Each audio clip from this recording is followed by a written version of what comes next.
it's unfortunate, really. Like, you see how many people here are clearly affected by that. I just say to any New Zealander who loses their job, we sympathise with you, and we want this to be an economy where you face good opportunities. Because it's hard for all of us.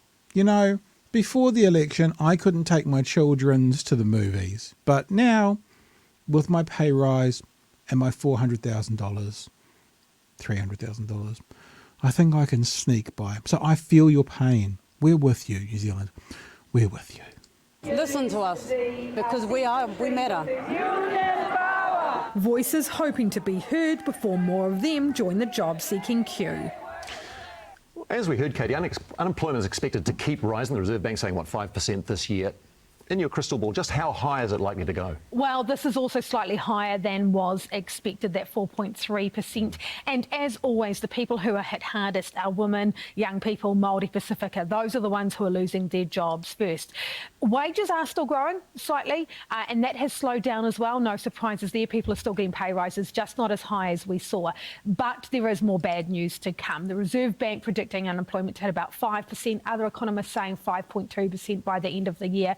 Crucially, though, 5.5% by the end of next year. That is thousands and thousands more Kiwis expected to lose their jobs. Tough times ahead. People also facing tough times when it comes to mortgage repayments. Yes, the Reserve Bank also released today its 6-monthly financial stability report that looks at how well banks and financial institutions can weather against economic shocks or climate change, etc. Big shocks, basically. But it touched on that issue of mortgage holders finding themselves in distress. Now, these are people who may have had to change the way they pay for their mortgages. They took out big loans and simply can't afford them right now. A lot of those people are worried about their jobs or losing their jobs, losing hours, etc.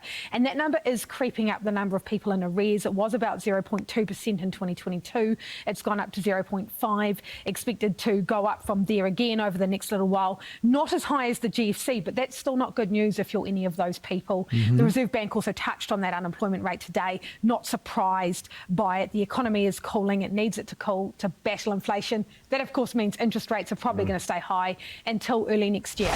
I have a couple of things to point out. Like, they will always, and I understand the reasons why, they will always talk about these things in terms of percentage points, and it's gone up 0.2%, and mortgage defaults and all of that sort of stuff. Every one of those little fractions of a percentage is a real family, is a real person. Dozens of real families.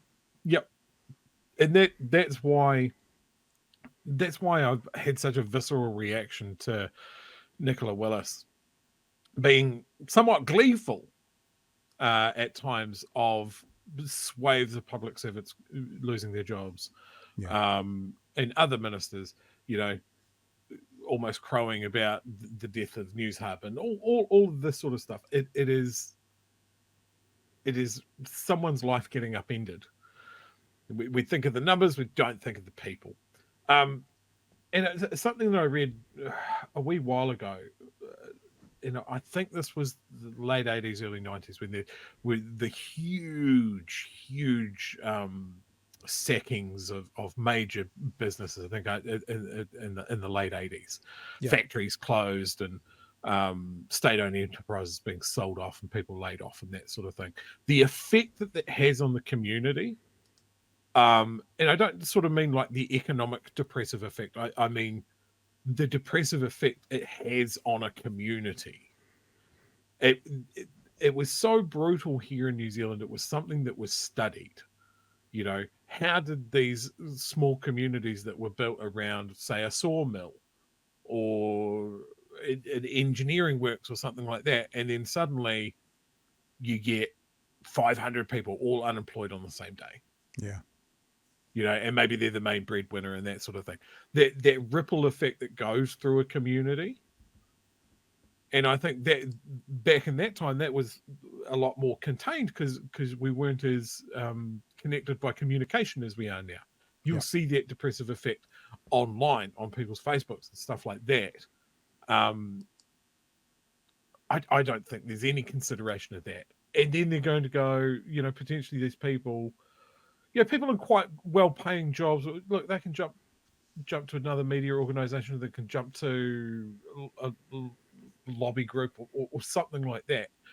But as this carries on down the line, it is always the guys with the more menial jobs or the that sort of thing that there just isn't something for them.